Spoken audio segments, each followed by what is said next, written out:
Boa noite a todos. Olá, boa noite. Olá! Tudo bom, Hugo? Como é que você Como tá? Tô vai, aqui querido? ajeitando, pensei que você tá me vendo bem? Tô te vendo bem. Consegue me ver bem? Vejo você bem. Deixa eu só pôr aqui. Acho que tá para mim um pouquinho baixinho aqui. Vou descer um pouquinho aqui.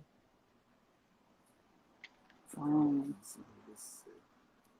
Não vai? maravilha. Acho que fica. Boa noite. Tá tudo certinho? Aqui, dá direitinho, vamos lá. Quero fazer de um jeito que dê certo aqui. Só um instantinho. Fique à vontade, Hugo. Olha, agradecer a todo mundo que está entrando. Cris Carvalho, Elivelton, Lari Acosta, né? O pessoal que está vindo aqui com a gente, entrando, participando aqui da live com o Hugo Monteiro, que para a gente é uma alegria, né, Hugo, poder bater esse papo Legal. com você. Claro. Então, agradecer ao pessoal e tenho certeza que vai ser um papo aí super bacana, né, Hugo? Sobre toda essa Vamos questão. tentar. Vai ser, tenho certeza que será ótimo. Então, agradeço ao pessoal que está participando hoje com a gente. É um prazer a gente poder ter esses espaços de trocas, né, de informações de qualidade. Então, obrigada. Quero apresentar para vocês o Hugo Monteiro Ferreira.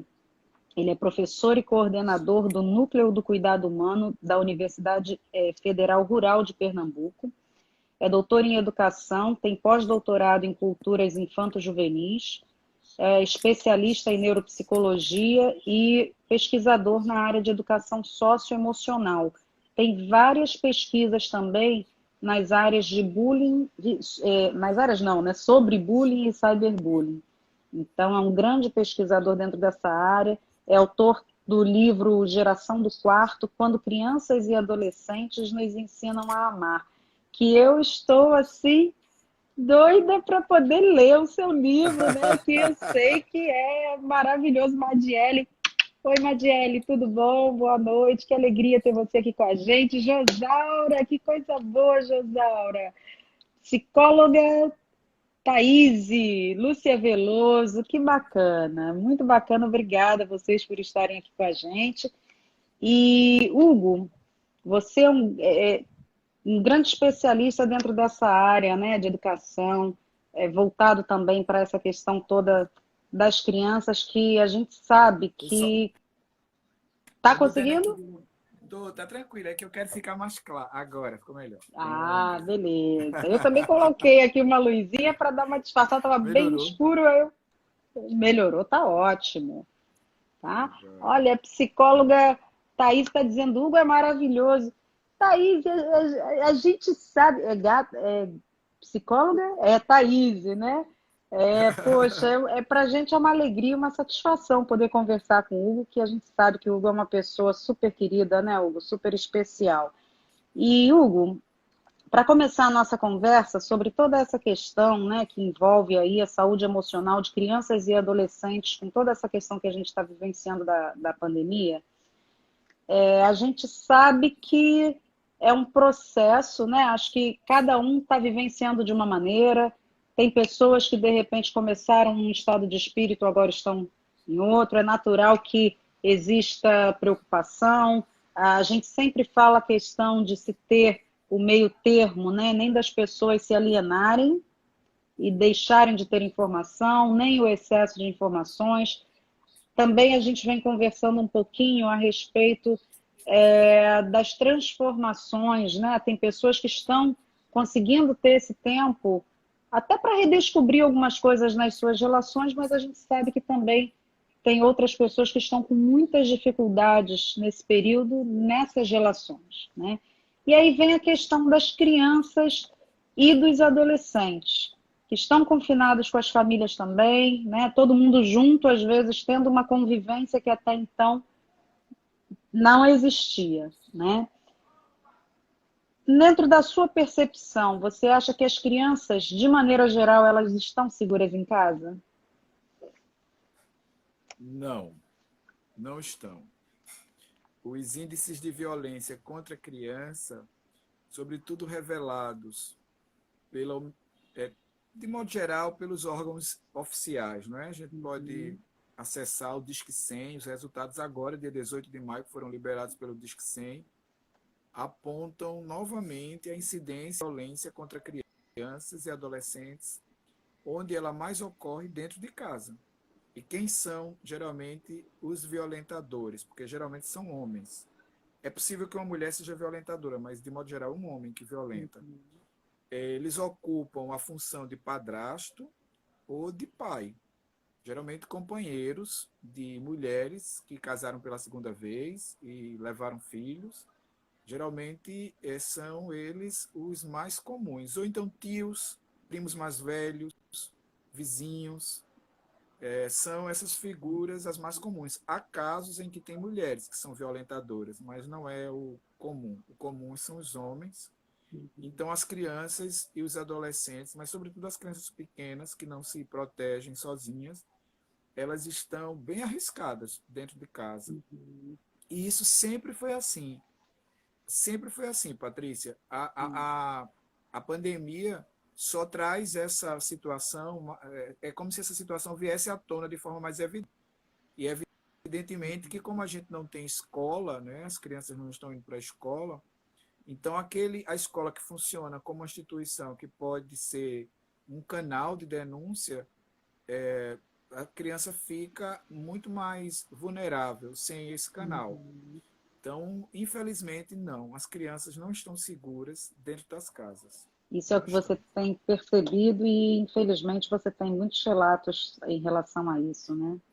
Na verdade, são os dados apontados dos 90, quando a gente lançou o Estatuto da Criança e do Adolescente, e depois, quando nós criamos o Sistema de Garantia de Direitos de Criança e Adolescente no Brasil, que os dados apontam para esse problema. Quando a gente vai pegar os relatos do Disque 100, do 190, do Ministério Público, da Defensoria Pública, dos conselhos tutelares, do sistema judiciário que é responsável pela questão das crianças e dos adolescentes, a gente tem os dados. Então, na verdade, não é nenhuma opinião, é uma análise de dados estatísticos. A incidência de violência maior é dentro de casa e maior é com meninas. E a gente sabe também que isso é subnotificado. A gente não tem uma notificação, um número exato, porque é difícil. Por exemplo, agora, enquanto eu e você conversamos aqui, há muitas crianças que estão dentro de casa sendo violentadas. E quando não é uma violência sexual propriamente dita, são maus tratos, negligência, abusos psicológicos, espancamentos. Eu orientei uma dissertação de mestrado em 2017, 2016, em que nós analisávamos bullying com meninas. Então, nós entrevistamos 148 meninas.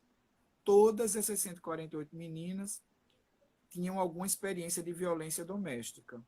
E dessas 148, nós ficamos com 7. E essas 7, todas elas eram surradas durante toda a infância. Uma situação Então, é muito uma violência delicada, grande né? contra a criança e adolescente. É uma situação muito delicada quando a gente para pensar nisso, né? Um pouco daquela coisa de dormindo com o inimigo, né?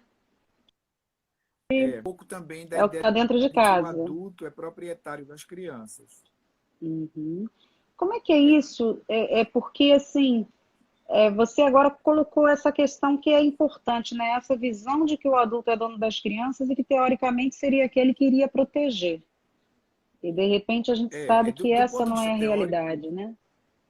não é a realidade. E isso independe de classe social. A gente encontra a violência contra a criança em classes sociais, todas as classes econômicas. Obviamente que existe uma violência que é muito grande contra a criança e adolescente no Brasil, mais precisamente. Essa violência é o próprio Estado. Você veja agora, nós tivemos notícia de um garoto que foi assassinado pelo Estado.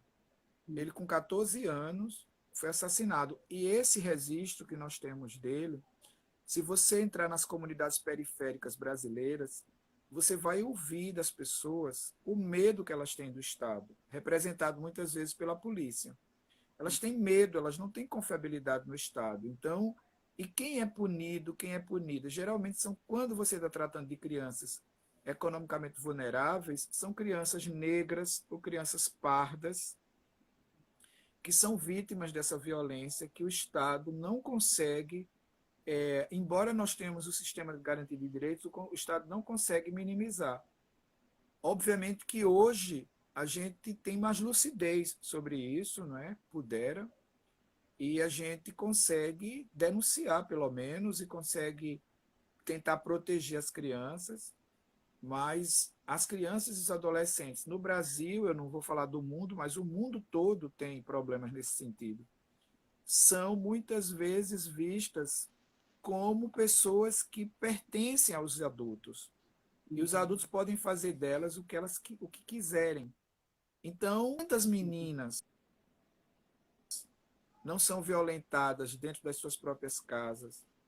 Quantas crianças não são queimadas com ponta de cigarro?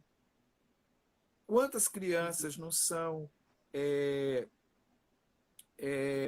tiradas da sua paz com, com, com o seu cotidiano de vida? A gente tem, infelizmente, uma vulnerabilização das crianças. E o que eu penso é que a gente tem isso e precisa mudar, né? Precisa mudar. E uma das formas de mudar é entender que as crianças, elas não estão sozinhas. Elas não estão avulsas. Elas não estão desprotegidas, como muitos adultos pensam. Muitos pedófilos ou pedófilas que usam a internet para tentarem seduzirem as crianças, eles acreditam que as crianças estão sozinhas. Eles tendem a entender que as crianças não estão sozinhas, que a gente está atento, que a gente está atenta, que ao mais leve sinal de perigo contra as crianças, nós vamos fazer a denúncia, nós vamos procurar os órgãos, nós vamos impedir, porque a primeira coisa numa situação de violência contra a criança, seja qual seja, é proteger a criança. Hugo, antes existia todo aquele discurso, né, do lado ruim da internet, da preocupação justamente com a criança, às vezes o pai ou a mãe não tem muito conhecimento da maneira como ela está usando a internet e fica à mercê, como você falou, às vezes de um adulto mal intencionado, alguma coisa assim. Depois a gente passou para um outro momento nesse isolamento que foi falar a respeito da importância do bom uso e que a internet poderia, sendo bem usada, trazer essa possibilidade de juntar ou de aproximar pessoas que estão distantes, minimizando um pouquinho essas distâncias. Agora você tocou novamente nessa outra questão, né, de ter crianças, às vezes, em casa, e isso representa uma criança, às vezes, se ela não tem uma boa relação, às vezes até mais isolada ainda dentro de casa, onde ela fica mais ainda à mercê dessas questões da internet. Como lidar com isso? Então, veja, os estudos que nós temos hoje em relação a, por exemplo, a relação mente, saúde mental, saúde emocional e internet, todos eles apontam, principalmente aqueles que são na área da neuropsicologia, apontam que crianças muito pequenas, abaixo de 2 anos, por exemplo, não devem ter contato com a internet. Inclusive por conta das questões das sinapses, da construção dos neurônios, da construção do neocórtex, do uso e do crescimento dos órgãos que são responsáveis pelas emoções, sobretudo a amígdala cortical. Então, crianças muito pequenas não devem ter acesso a esse tipo de interação. Crianças maiores terem acesso com muito controle dos adultos. E crianças, vamos dizer assim, na segunda fase da infância, o acesso que eu vejo é exclusivamente ou por questões de entretenimento, que deve ser controlado, né? Assim, o entretenimento controlado, ou por questões pedagógicas, agora, sobretudo, no uso da internet para poder ter aula remota. Então, tem que ter controle por parte dos adultos, porque você sabe que na internet nós não temos uma legislação que controle a internet. Então, é possível na internet você ter acesso a coisas muito legais e é possível na internet você ter acesso a um material muito mortífero.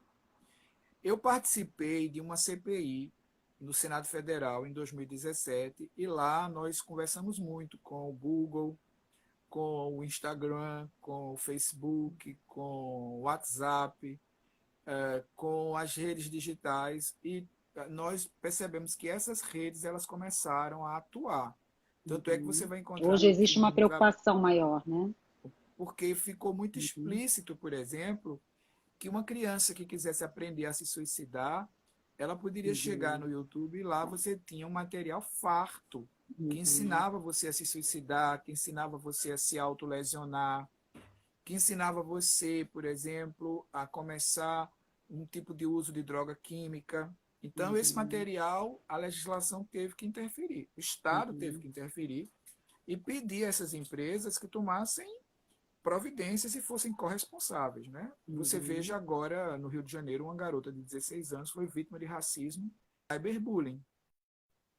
Então, a escola precisa se posicionar, o Estado precisa se posicionar, mas é possível que haja hoje um enfrentamento por parte das redes sociais digitais a essa violência como o cyberbullying.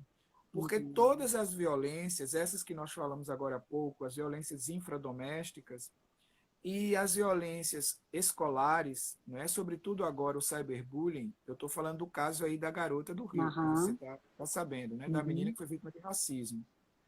Você pode falar um pouquinho a respeito? Não sei se as pessoas que estão com a gente, se todas tomaram conhecimento. Eu estou fazendo alusão ao assunto, mas eu não tenho propriedade ainda de leitura para me posicionar publicamente. Mas eu li um pouco e é, de fato, um caso de racismo. Né? Um racismo deflagrado, o cyberracismo, porque utiliza as redes sociais digitais.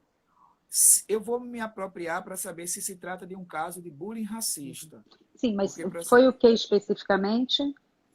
Uma garota de um colégio de classe alta, vítima de discriminação e preconceito de racismo por conta de questões étnicas. E isso chamou a atenção de vários artistas, de várias pessoas que se posicionaram, chegou na mídia e, obviamente, que isso não é um caso isolado. Não é um caso que repercutiu, né? Mas são casos comuns. Eu sou negro e, desde que eu me entendo por gente, eu sou vítima de racismo nesse país. Esse país não é um país da diversidade no sentido de acolher todo mundo. As pessoas e pardas são as pessoas negras e pardas e as pessoas pertencentes às classes étnicas indígenas são vitimizadas nesse país por perseguições. E a violência, portanto, quando é criança, quando é adolescente, gera uma série de distúrbios psíquicos. Só uma coisinha, o Armando está dizendo... Na autoestima, na autoimagem. Sim.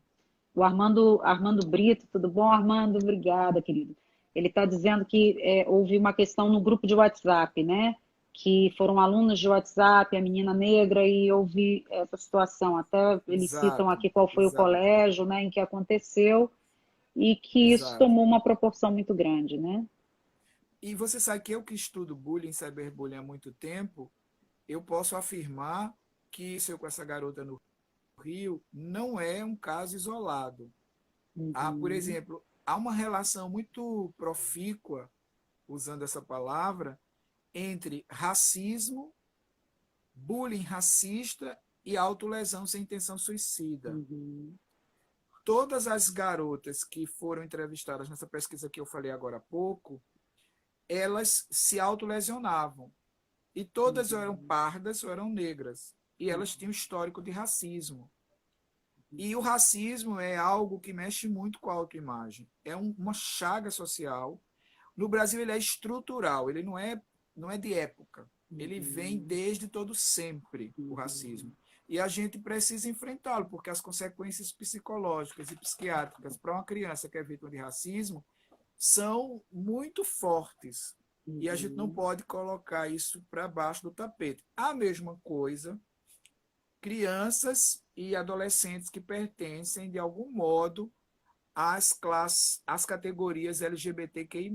Nos Estados Unidos, no relatório de 2015, nós vamos ter acesso à seguinte informação: 29% dos adolescentes que se suicidaram eram adolescentes que eram vítimas de bullying homofóbico, ou como alguns gostam de dizer, de homofobia.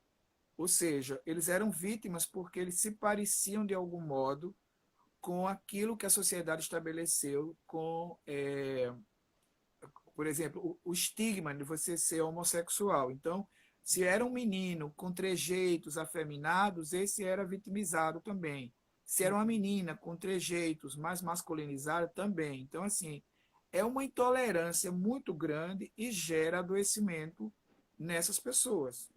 Porque, imagina, uma garota de 13 anos que, de repente, ela é excluída dos grupos, ela começa a ser penalizada dos grupos. E quando ela pergunta assim, por que eu estou sendo excluída? Por que eu estou sendo penalizada? Aí alguém chega e diz, porque você é negra. Porque seu cabelo é assim. Porque seus lábios são grossos. Então, isso para aquela pessoa é muito difícil. E a tendência dela, quando ela não é educada, informada, trabalhada para reagir, a tendência dela é se excluir, se invisibilizar. Né? Então, a gente tem um problema emocional, porque a gente diz problema emocional, mas na verdade ele é socioemocional, porque as emoções adoecem por conta das convivências. Muito raramente, Patrícia, você tem uma pessoa adoecida emocionalmente se não for pela relação social. As relações sociais, a convivência, elas são muito adoecidas. A gente chama por são relações tóxicas. E qual é a grande razão dessa relação tóxica? É a violência. As pessoas são violentas umas com as outras. E a violência se manifesta de diversas maneiras. Pode ser econômica, pode ser social, pode ser étnica, pode ser racial, pode ser religiosa. Quantas crianças que pertencem ao candomblé, à Umbanda, são discriminadas e agredidas e violentadas também nas escolas, de modo geral, porque elas têm um credo diferente do credo hegemônico, digamos assim. Então, a doença emocional, ela é uma doença socioemocional. E nós estamos hoje, com a pandemia, a Covid nos deixa isso bastante evidente, que o mapeamento da educação, da doença socioemocional no Brasil, ele não é genético. Você não está tratando de um problema de natureza genética, né? Você não pode analisar isso só de um ponto de vista biológico, como queriam os fisiologistas, nem os psicofisiologistas. Não é uma questão só bioquímica. As emoções, elas têm uma relação profunda com os tratos culturais. Nós estamos... A Hannah Arendt, num livro chamado A Condição Humana, a filósofa, ela diz que nós não nascemos humanos, nós nos tornamos humanos. E é interessante... Ela fala também sobre a questão da banalização do mal, né? Então... Também. E essa questão da condição humana que a Hannah traz é qual tipo de humanidade adoece as crianças.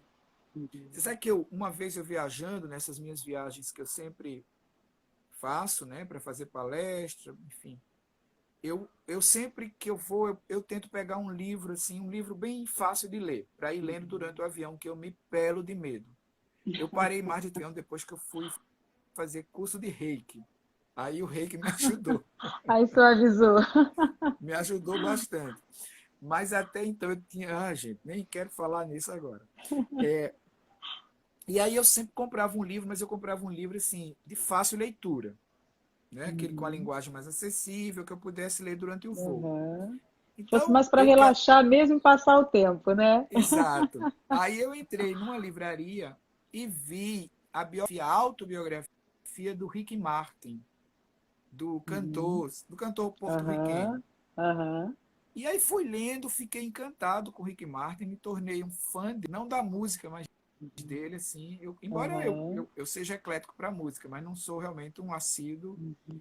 Mas o Martin diz lá na autobiografia dele, que se chama Eu, que ele começou a perceber que quando havia grande calamidade, catástrofe no mundo, as quadrilhas se para agredirem e violentarem as crianças que ficavam órfãs. Esse dado que o Rick traz é um dado confirmado pela Unicef. Então, Uhum. assim, a preocupação do artista, ela é muito pertinente.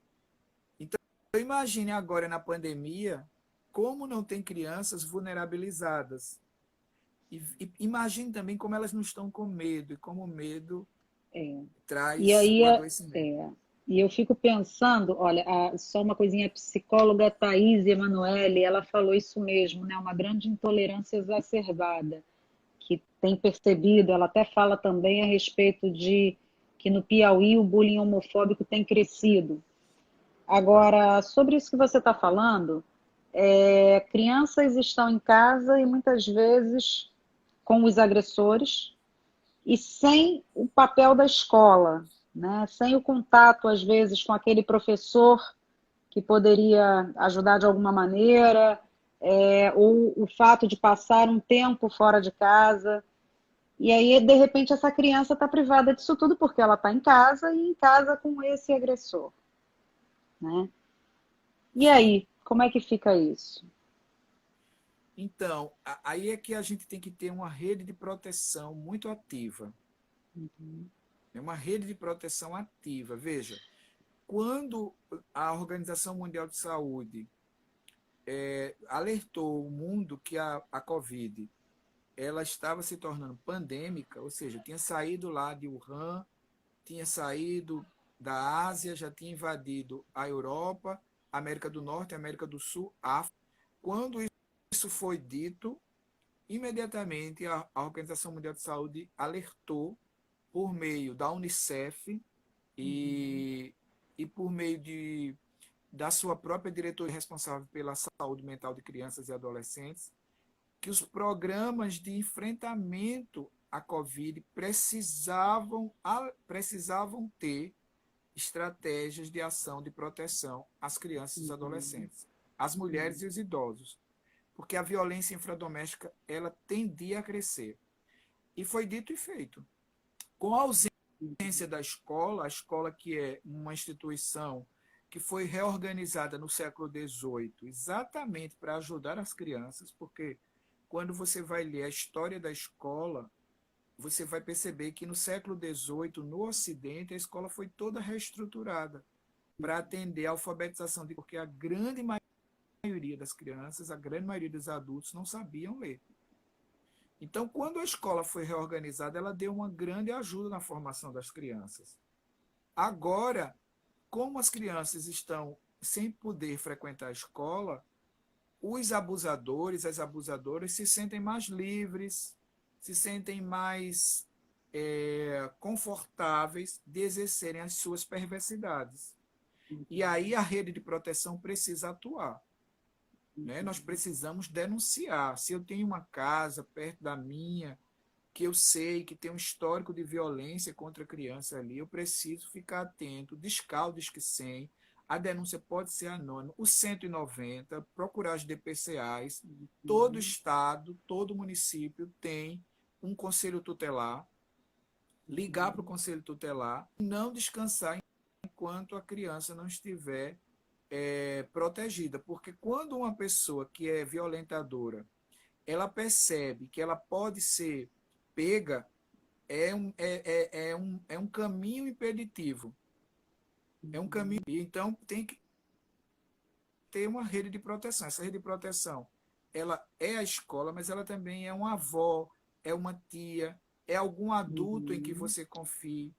E, nesse sentido, o que a gente tem assim observado é que o conselho tutelar ele é muito útil. Né? Ele é útil em várias coisas, mas, nesse sentido, o conselho tutelar é fundamental os conselheiros e as conselheiras do Brasil todo. Quer dizer, sistema de garantia de direitos, porque Travou um pouquinho, Hugo. vou, Você pode voltar só um pouquinho, que travou um pouquinho. Acho que a conexão do Hugo está ruim. Enquanto o Hugo não consegue reconectar, Hugo falhou um você pouquinho. você Ficou está travado para saindo a gente. você tá agora voltou? Agora você voltou. Não sei se é a Você minha também está internet ou se travando. é a sua. Eu acho que é a sua. É, Não, eu acho que é a sua. A sua deu uma apagada agora. mas se você estava falando antes, você pode repetir? Eu disse que nós precisamos cada vez mais intensificar a rede de proteção Uhum, contra a rede de proteção a favor das crianças e dos adolescentes. uhum, Essa rede de proteção, ela tem os conselhos tutelares, ela uhum, tem os ministérios públicos, as defensorias públicas, ela tem o Disque 100, o 180, que são ligados à Secretaria de Direitos Humanos da Presidência da República, ela uhum, tem os conselhos tutelares e de direito, ela tem, além disso, as escolas fazem parte da rede de proteção. Na ausência das escolas, como nós estamos vendo agora, é muito importante que a família. Então, se uma avó, por exemplo, uma tia, uma pessoa de longe que não mora naquela casa, mas sabe que pode haver alguma coisa naquela casa, então tem que ficar atento, ligar, mostrar, sobretudo proteger a criança, né? Se tem alguma suspeita, ficar atento mesmo. uhum, E perguntar à criança, uhum. perguntar a ela, entendeu? E também começar a ensinar a criança a dizer. Eu escrevi um livro chamado Antônio, que o objetivo do meu livro era exatamente mostrar para a criança que ela poderia sozinha, né, assim, falar, olha, está acontecendo isso comigo. Então, também ajudar a criança, ensinar a criança a se proteger. Nesse sentido, tem uma série no canal Futura, esse, que eu fui consultor da segunda temporada, que ensina, são episódios curtinhos de 3 minutos, mas muito legal, que ensina as crianças a como dizerem sendo vítimas de violência. E Que agora na corpo é segunda esse? que corpo é esse? E agora na segunda Uhum, temporada é exatamente a violência online, né, que eu uhum, fui consultor da segunda temporada. Então a gente tem hoje uma preocupação também grande da Unicef. A Unicef está preocupada de fazer uhum. como é que vai atuar para criar estratégias que possam salvaguardar, sobretudo, a questão de adolescentes. Né? A Unicef está preocupada com crianças e também Uhum, com adolescentes. Eu participei de discussões mais ligadas aos adolescentes, às adolescentes. uhum. Então, há uma rede de proteção que precisa ser acionada. E a gente que está em casa, está perto, mora no condomínio, mora numa vila, conhece algum caso de pessoa que pode ser vítima de violência, imediatamente a gente tem que acionar o sistema de garantia. Imediatamente. Uhum. E aí não se omitir, né? Porque às vezes existe aquela coisa do tipo, não, não vou me meter, né? E a gente está falando aí de situações que colocam realmente, às vezes, a criança em risco, e são extremamente sérias, né? Hugo, como é que a gente lida também com esse fato? Porque, imagina, a criança, de repente, tem a ideia de que ela deveria ser protegida pelo adulto. E, no entanto, esse mesmo adulto é aquele que vai machucá-la, né? Como é que fica essa referência, até mesmo nessa relação para a criança? Caramba, quem deveria cuidar de mim é o mesmo que me maltrata? Que amor é esse que maltrata? Então, enfim, como é que é isso? É traumático para a criança. Uhum, Traumático. As pesquisas nos mostram que crianças que são vítimas de adversidade na infância, de experiências adversas, como violência física, violência simbólica, violência sexual, traumatizam e têm muita dificuldade em vários campos da sua vida. No campo cognitivo, no campo comportamental, no campo afetivo, no desenvolvimento, inclusive físico. As pesquisas da doutora Nadine Burker-Harry mostram que, inclusive no campo físico, crianças podem ter problemas de crescimento, porque mexe com o metabolismo. Então, uma criança que é vítima de... ela tende, por exemplo, quando você tem crianças que são vítimas de abuso sexual, de violência sexual, a violência psíquica, ela continua da vida. É dificílimo você tratar isso sem psicoterapias. Você tem que, muitas vezes, ter ajuda psicoterapêutica para poder tentar tratar as consequências de uma experiência violenta dessa ordem. E quando você tem crianças, por exemplo, com dificuldades de aprendizagem, com comportamentos, às vezes até o que se chama, às vezes de forma equivocada, mas eu vou usar essa palavra aqui só para poder ser mais didático, comportamento disfuncional, digamos assim, muitas vezes a base desse comportamento tem a ver com experiências de adversidade na infância, dentro de casa. O que eu estou dizendo é, às vezes você tem uma criança muito violenta na escola e quando você vai analisar a biografia dela, ela é criança vítima de violência também. Então, assim, quando eu não tenho meu pai e minha mãe para serem o meu refúgio, eu vivo um inferno. É mais ou menos essa sensação. Você vive um inferno. E às vezes a forma que eu entendo de me relacionar é a violência, eu reproduzo a violência, né? Reproduz a outra pessoa, Travou reproduz a novamente. violência contra você próprio, contra você própria. Aham, entende isso? Sim, né? Então, A por violência exemplo, que eu incorporo... Desculpa, muitas vezes Augusto, eu fale um pouquinho. internalizo. Muitas vezes travou um pouquinho. Muitas vezes eu internalizo a violência e a reproduzo não contra a outra pessoa, mas contra mim mesmo, contra mim mesma. Quantas crianças eu entrevistei que são crianças que têm problemas mentais, transtornos psicopatológicos, e elas, na verdade, são crianças que passaram por experiências adversas. Ou então, por exemplo, quantas crianças que vivem no quarto, que estão adoecidas emocionalmente, elas passam por experiências violentas. Há uma relação muito direta entre a experiência da violência com quem deveria cuidar de mim, mas não cuida, e o meu adoecimento emocional. Nesse sentido, Freud tinha toda a razão. A base da nossa personalidade se encontra na infância. Se a gente tiver uma infância, digamos assim, fluida, uma infância afetiva, segura, é uma infância que vai nos ajudar muito no processo de adulto, no processo de adulto, digamos assim, quando nós nos tornarmos adultos ou adultas. Quem também nos afirma isso é o neurologista e psiquiatra francês, que eu gosto muito dele, o Boris Cyrulnik.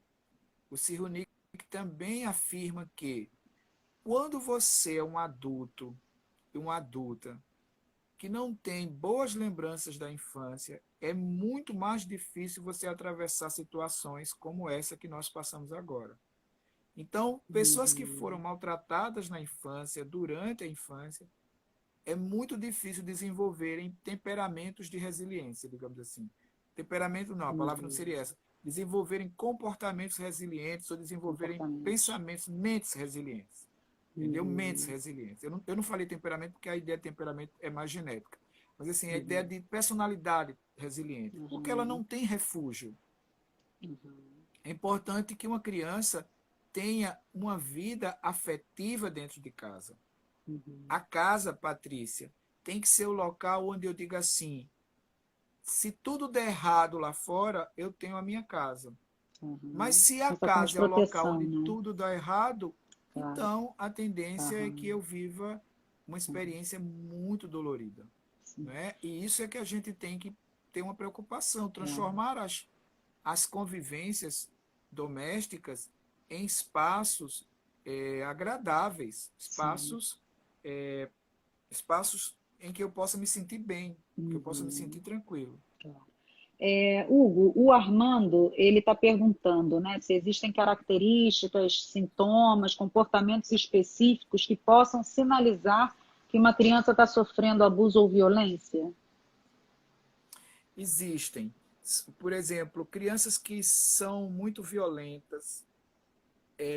É bom investigar se esse procedimento, esse comportamento, não tem relação com violências também experimentadas dentro de casa. Então, crianças que batem no outro, no colega, crianças, inclusive crianças que são bullies, crianças que são Uhum, violentonas, valentonas, é bom observar uhum, isso. Então, uma uhum, criança muito violenta é uma característica de alguém que experimenta violência. uhum, Crianças que são muito pequenininhas, assim, às vezes crianças de 3, mas que começam a reproduzir comportamentos muito erotizados, começam a viver, a ter atitudes muito erotizadas. É bom também olhar isso, porque muito provavelmente essa criança ela tem experiências também de erotização. uhum, uhum. Isso É, requer atenção, crianças né? que, crianças que, por exemplo, chegam na sala de aula e começam a dormir. Crianças muito sonolentas. É bom observar que a sonolência excessiva pode ser algum encaminhamento, alguma característica também de violência dentro de casa. Uhum, Crianças que desenham, você pede, por exemplo, para a criança desenhar o pai e a mãe, quando ela vai desenhar o pai, ela desenha o pai como um monstro. Ela desenha a mãe pequenininha, o pai muito grande, o pai tentando destruir a casa. É bom observar isso. As crianças, elas muitas vezes não vão falar, elas não vão dizer com a linguagem articulada. Às vezes porque elas não sabem nem o que está acontecendo com elas, mas uhum, elas vão expressar o corpo. O corpo vai dizer muita coisa. Então tem que uhum, ficar atento ao corpo. O corpo vai ser mais forte, o corpo vai ser mais fraco, ela vai ter medo, ela vai reproduzir atitudes que ela vê em casa, ela vai normalizar e vai tentar repetir com os colegas. E nesse caso, se a gente perceber uma criança muito caladinha também, muito silenciosa, criança não é calada, gente. Criança, uhum, ela corre para cá, ela corre para lá. Criança muito caladinha, muito silenciosa, muito ensimesmada, introspectiva. É bom dar uma olhada para ver, porque aquele comportamento pode indicar, não estou dizendo que é, mas pode uhum, indicar algum tipo de violência infradoméstica que uhum. atingiu as questões emocionais. Tem uma outra pergunta aqui também, do Wash.wcsl. Existe a possibilidade de uma criança estar sofrendo abuso sexual e não ter um bom rendimento escolar e não apresentar nenhum sinal aparente?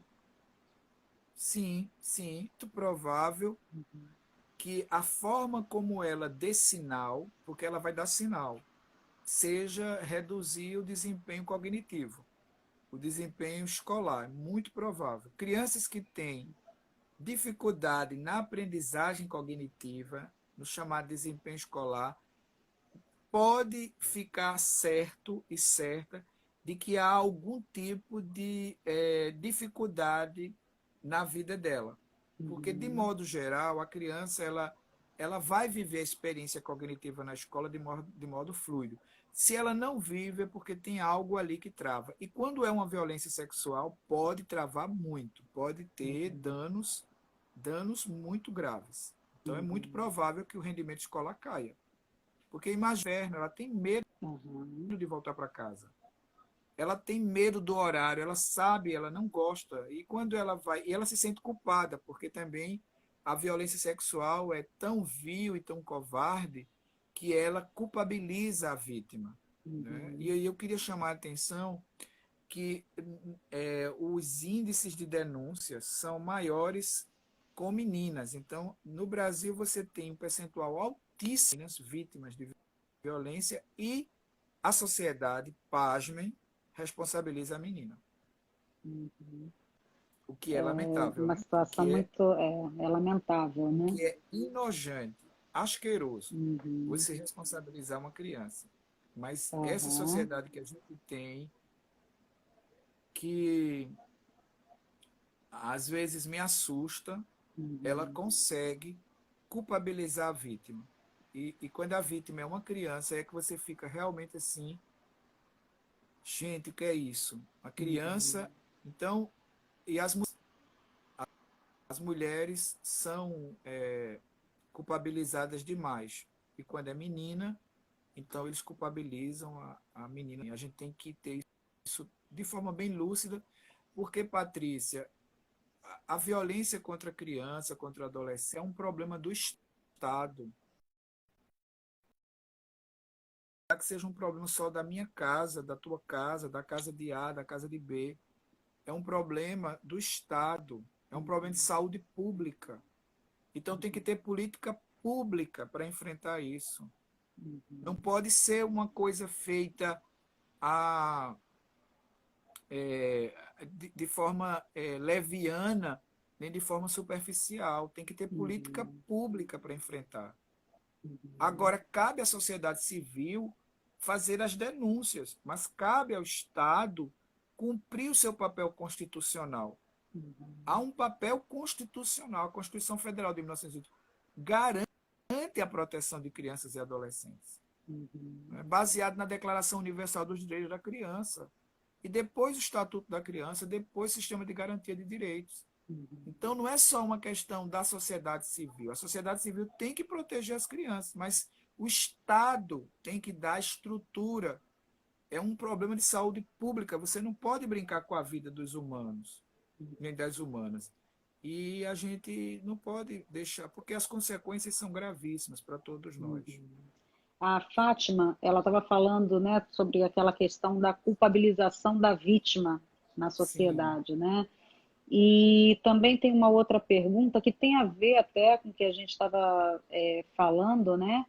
Que é quais as repercussões psicológicas da pandemia na saúde das crianças e adolescentes? É uma pergunta da psicóloga Thaís Emanuele, né? Nesse momento, então, que a gente está vivendo com todas essas questões, quer dizer, quais as repercussões psicológicas na saúde das crianças?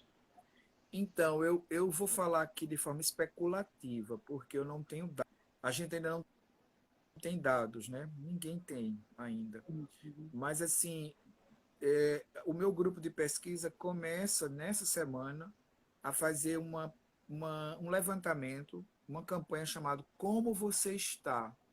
E Uhum. essa campanha ela tem duas frentes. Uma frente é o atendimento mesmo de crianças e adolescentes que estão passando por situações emocionais e mentais difíceis, e uma pesquisa, uma coleta de informação para saber como é que o confinamento tem, digamos assim, atingido as crianças. Mas o que eu posso dizer, em termos especulativos, empíricos eu ainda não posso, é que muito provavelmente nós estamos vivendo uma situação de pressão e medo muito grande. Uhum. Vejam, nós estamos impedidos e impedidas de circulação. Nós estamos todos os dias ouvindo e vendo pessoas morrendo. Eu conheço casos de crianças de classe média que os pais são médicos, a mãe é médica, o pai é médico, que a criança praticamente ela não tem visto os pais, porque os pais estão com Uhum. medo de transmitir vírus para a criança, então estão deixando a criança com os avós. E essa criança está tendo que experimentar um distanciamento muito grande. Então, isso no caso de classe média. Quando você vai para um caso de crianças mais vulneráveis economicamente, você tem, muito provavelmente, crianças que estão passando por privações alimentares, porque os pais perderam o emprego, porque a Uhum. dificuldade de trabalho aumentou. Então, dentro das casas, o que deve haver hoje é uma tensão de todo mundo. Nós todos estamos vivendo uma tensão. Obviamente que esse clima de tensão, ele também vai rebater na vida das crianças e dos adolescentes. Então, a rotina foi alterada, a maneira o modus vivendi foi alterado, alterou a rotina, altera o comportamento, como dizia lá os pesquisadores comportamentalistas. Você altera, a intervenção no ambiente vai modificar o teu comportamento. Então, mudou o comportamento. Comportamento, por exemplo, eu podia ir para o teatro, eu podia ir ao cinema, eu podia sair para descer para brincar com os colegas, não posso mais. Eu tinha escola, e na escola eu tinha um recreio, tinha o meu colega com quem eu conversava, tinha a tarefa, chegava em casa, eu tomava banho, eu tinha a aula de judô. Estou falando aí de crianças que têm uma situação econômica que pode fazer isso. E agora eu não tenho mais. E também as crianças que tinham escola, que iam para a creche, crianças que são do município, que moram em comunidade, mas que iam para a creche, não estão só dentro de casa. No máximo, um pouquinho assim no terraço. Aí, obviamente, que isso vai dar uma pressão psicológica diferente. Então, muito provavelmente, a gente vai ouvir falar em fobias que nós não tínhamos ouvido ainda. Mas como os resultados, quer dizer, como o fenômeno ainda está se dando, então, em termos de análise científica, a gente vai ter que esperar um pouco para... Eu mesmo não me sinto confortável hoje para dizer quais são as consequências empíricas, mas eu posso dizer que há consequências. Não é? Isso é uma Independentemente coisa que dos só... resultados empíricos, há consequências. É Você vai verdade, observar, né? você vai fazer uma análise, por isso que eu quero coletar os dados. Né? Eu quero ouvir primeiro, para poder, a partir dos dados coletados, eu poder opinar e dizer, olha, a partir disso eu posso pegar a fala, o discurso, né? E analisar o discurso. Agora, obviamente que se você perceber o que tem acontecido na França, que as crianças foram liberadas, mas foram com máscaras, ou o que acontece na Coreia do Sul, o que acontece no Japão, o que acontece na China mesmo, e na França 70 escolas foram fechadas depois que foram abertas. Mudou a rotina, mudou tudo. Então a gente inclusive mudou os horários dentro de casa, né? Mudou os horários dentro de casa, os hábitos se alteraram. Então, evidentemente que isso vai respingar nas questões da saúde mental. Tanto é que a Organização Mundial de Saúde, no início da semana, alertou e deu o recado dela. Um dos grandes problemas pós-pandemia é a saúde mental. É a saúde mental. E cada vez mais a gente percebe, né, e chega à conclusão de que a saúde mental é uma das coisas principais e, em geral, é tão negligenciada, porque sem ela a gente não tem todas as outras coisas, né, Hugo? Exato. Nós sempre. Outro dia eu fui ver um documentário, que eu nem queria falar sobre isso, mas só para contextualizar, chamado Holocausto Brasileiro. Não sei se vocês conhecem esse documentário. Não conheço. Vale a pena assistir. Não sei se é agora, porque eu vi agora por questões de pesquisa, mas Holocausto Brasileiro conta a história do Hospital Colônia, em Barbacena, Minas Gerais. 60 mil pessoas foram mortas ali. Entre essas 60 mil, crianças e adolescentes, que foram internadas naquele hospital como uma espécie de eugenia, de limpeza social. A saúde mental, ela sempre foi vista como algo que incomodou a sociedade. E a sociedade quis de quem tinha algum tipo de diferença, digamos assim, né? E não cuidou. Eu costumo dizer que a gente, se você fizer uma análise dos processos sobre saúde emocional, vamos dizer, se você for fazer uma análise histórica, você vai observar que a modernidade, desde dos empiristas, dos racionalistas, dos positivistas, você vai observar que a modernidade, ela tratou as emoções como uma faculdade de segunda ordem no pensamento humano.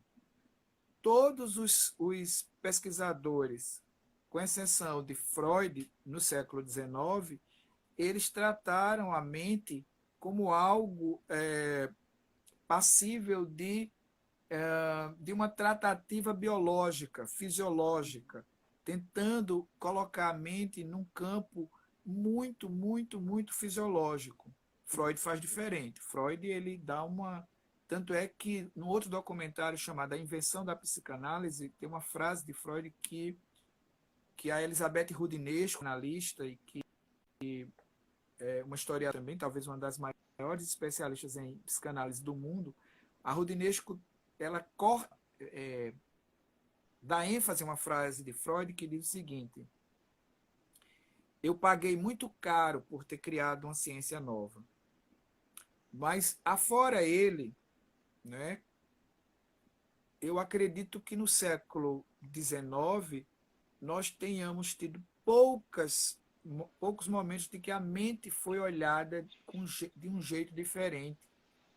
E quando a gente entra no século XX, sobretudo com a ideia do comportamentalismo, você vai perceber que a mente volta à ideia de você, quer dizer, sobretudo o behaviorismo, você vai perceber que ali tem uma base muito grande de uma mente que é quase que biologizada, digamos assim, né? Você vai muito para o biológico.